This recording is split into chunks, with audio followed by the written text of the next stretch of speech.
Сәлем қыздар, бүгін осындай сіздерге дәмі өте керемет болып шығатын жылқы етінен қуырдақ жасайтын боламыз. Ол үшін бізге осындай қаракесек етіміз және бауыр, бүйрек, өкпе қажет болады. Осындай қаракесек етімізді орташа бөліктерге бөле отырып турап аламыз.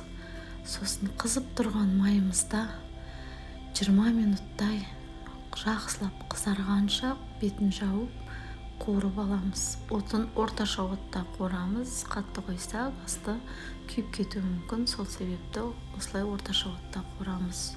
Сосын жүрек, бүйрек, өкпемізді орташа бөлікке осылайынан бөліп шықтым. Енді екі пиязымызды қосамыз. Осылайынан бөліктерге бөліп турап алдым. Мінекей осылайынан қызарып қуырғаннан кейін пиязымызды саламыз үстіне. Тағы да 5 минуттай кішкене қуырып аламыз, араластыра отырып. Сосын үстіне жаңағы жүрегімізді, бүйрегімізді, өкпемізді салып, дәміне қарай тұзымызды салып, тағы да бетін жауып, араластыра отырып, бетін жауып, тағы да қуырып аламыз. Біраз қуырылғаннан кейін біз оған дейін картошкасын дайындаймыз. 13 штук картошка қостым. Осылайынан бөліктерге бөле отырып. Енді бір 40 минуттай қуырып алдым.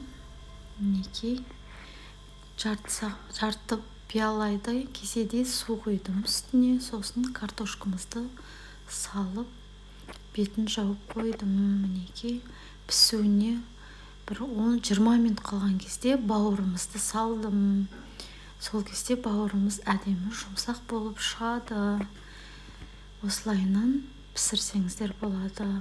Мінекей бір сағат 20 минутта дайын болған қуырдағым. Дәмі өте керемет болды. Ас болсын, сіздер де